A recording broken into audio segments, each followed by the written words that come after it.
What happens when you climb to the top of the pyramid and there's nothing there? Today, I want to explore my journey through Maslow's hierarchy of needs. This is a famous psychological model around human motivation and around what drives our behaviors. And I want to talk about how I've progressed through certain levels and where I've arrived now and some of the unanswered questions.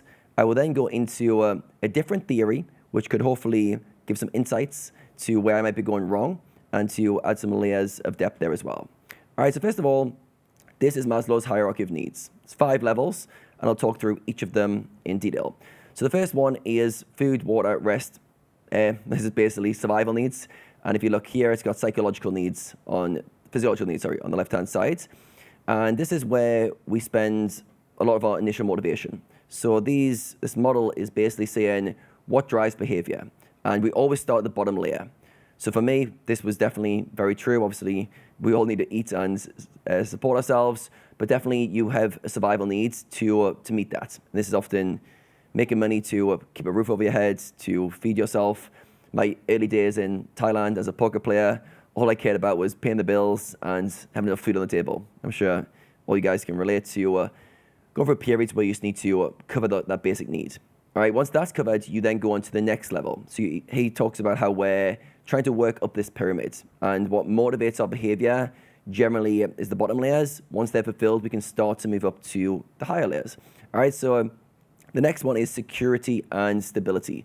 This is kind of our safety needs. Again, this is making sure you're protected, making sure you have finances in order as well, making sure you've got resources to support yourself. And if you look at what drives you, I know what drove me, was definitely to create a financial situation where I felt comfort. This is often what gets people to buy a house, to get a career, get a good job, and create some sort of stability, maybe even some freedom as well in their life going forward. All right, so I can definitely relate to covering that. And these are the physiological needs. So once you've done the first 2 levels, it's basically I'm taken care of in terms of my body is taken care of. I've got enough, no dangers in my environment. I feel somewhat safe, and I've got enough of a base. Right, so you kind of form that base. And his kind of theory is if these needs are ever not met, so if you go for a period where these needs need to be addressed, you'll go back down the pyramid. All right, so you have a financial crisis or something happens, you will go back to these levels. All right, but I feel like for myself, I probably worked my way through the first 2 levels, maybe my mid-20s, or at least I was starting to feel I was on path to work those out. All right, and the next level is the first one of the psychological, and this is love and belonging. This is kind of the social bonding, this is relationships, this is friendships, this is romantic relationships, and this is your feeling of connection with others. And this is an interesting one. I think this is the one where I feel like I have somewhat spent a lot of attention on, but also maybe drifted at times as well, and it's a one where you need to constantly nurture relationships, constantly feel that connection. One of the challenges I have, I live in Bali, which is very far away from most people I know, so I don't get as much connection there. But yeah, I definitely feel like in terms of what drives me to feel connected, to feel bonds with people is a big one. So once I've kind of taken care of the bottom layers, I can definitely relate to one of that connection with other people as being the next layer for me. So I think definitely there's a truth to that one. Then from there, we go to esteem. Now, esteem is generally kind of respect, it's achievement, it's doing well at what you do, some sort of recognition for the roles you're playing in life. And this for me was, first of all, my poker playing days. I definitely wanted to be a good poker player. I wanted to get respect of my peers, people around me. So I can definitely see myself pushing towards trying to get esteem, trying to get respect. And yeah, I felt like that was a big part of my mid-20s to late 20s, maybe even early 30s. As I went into coaching, I wanted respect from my community, and I wanted to feel like I was contributing in some way and build confidence in myself. All right, so this is a psychological need. And then the final one, self-actualization, this is all about your individual pursuit. And this is where I'm probably getting a little bit lost at the moment in terms of where do you want to actualize? So actualize meaning reach your full potential. So imagine like you were a football player or a basketball player.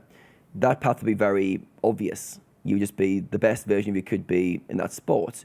if you've got a very good career or you've got a very clear role in life that you're currently in, then that path becomes clearer. So for me as a poker player, I felt on some levels I was fulfilling that self-actualization as a poker player.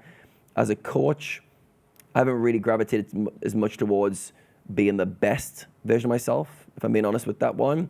And then overall life to become the best version of myself.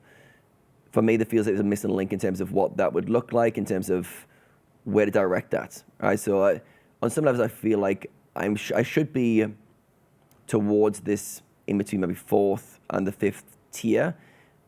Obviously, somebody's going to fall back to the lower ones. But yeah, for me, I feel like there's a little bit of a gap here in terms of not really understand the path to go for that self-actualizing path. Now, this is what's really interesting about this was Maslow, Abraham Maslow, who's a psychologist. His initial stab in the dark, he did a lot of work to come up with this theory in the 1940s, all right? However, he lived for another 25, 30 years, and he was constantly refining and working on these ideas. Before he got to release his final version of his ideas, he died. However, he wrote all the notes, and the later got released after he died in terms of what he was currently working on and how he'd evolved this hierarchy model. So I'm going to now show his kind of unsolicited, I guess, because he didn't necessarily publish this himself, but this is taken from his own explorations of what could be further than transcendence. In self-actualization. I'm just giving away the new thing, but yeah, I'll show you the model now, and we'll look at this from a different lens, and this could create some different lens. All right, so if we look at the first four layers, these are exactly the same as the other ones. Slightly different labels here, but they're exactly the same. So we've got the physiological needs, safety needs, social needs, esteem needs.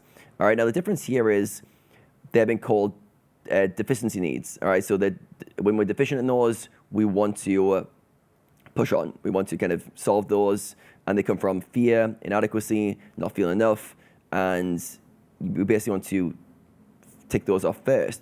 Then it goes to growth needs. So in the old model, the only growth need was self-actualization, but now he's got 4 growth needs. So this really relates to where I'm at, I think, at the moment. So I think for me, cognitive needs, pursuit of knowledge, understanding, I feel like I'm spending a lot of time here, and this also comes to like understanding of myself, understanding of your own path. And I feel like this fits really nicely for how I'm thinking about things, because I feel like that self-actualization, there was too big of a gap between esteem needs and reaching your full potential needs. So there's cognitive needs to understand things, have a better pursuit of knowledge is definitely something I relate to. So I think I'm definitely somewhere here. Aesthetic needs, pursuit of beauty and creativity. Again, I'm trying to figure out where I can be creative, what I can contribute, what is my kind of best expression of my talents. So I feel like I'm kind of between cognitive needs and aesthetic needs, especially when I think about creativity.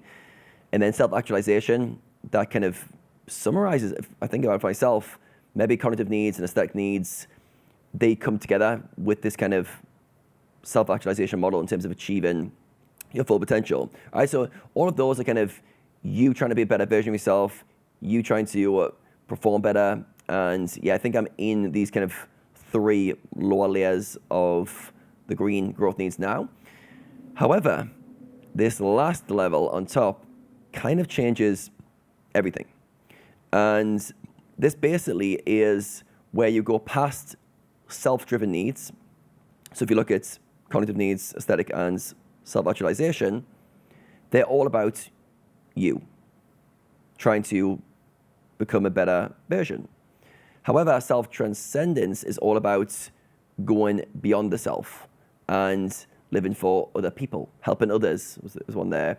And this is where you get past your own identity to be in a service of something greater, service of others, service of the world, service of a different cause other than yourself. And this changes the game, because if not, up to self-actualization, it's a one-player game, whereas self-transcendent is like a multiplayer game. So you go from, I've just won the one-player game, to, wait a second, I'm now playing multiplayer. And that is what we all play. We all play multiplayer, whether we opt into that or not.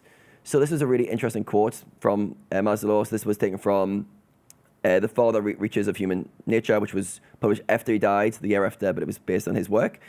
And Maslow said the goal of identity, which is self-actualization, so the second top tier, the goal of identity seems to be simultaneously an end goal in itself and also a transitional goal, a rite of passage, a step along the path to the transcendence of identity.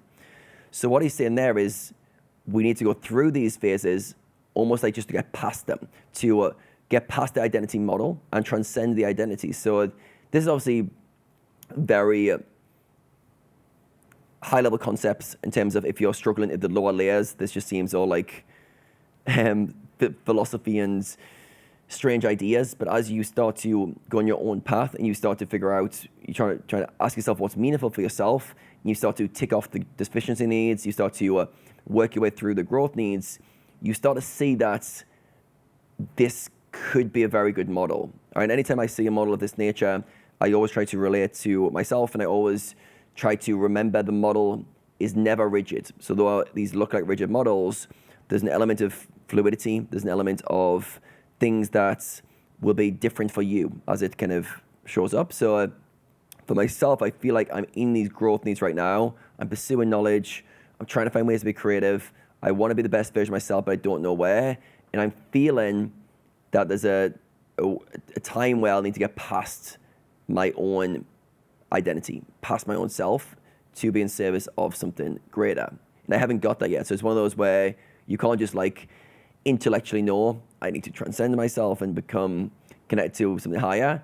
There needs to be a point where that is a lived experience, and you can only get there from maybe progressing through all the layers. If I look at them, you probably do need to progress through all the layers to get to that last layer, or at least to see through the illusion of self-actualization. So as Maslow mentioned, it's the goal of identity is to, one, complete it, to basically become the best version of yourself in your pursuits, then also to get past it, to transcend the self, transcend the identity model, and to live in a service of something greater.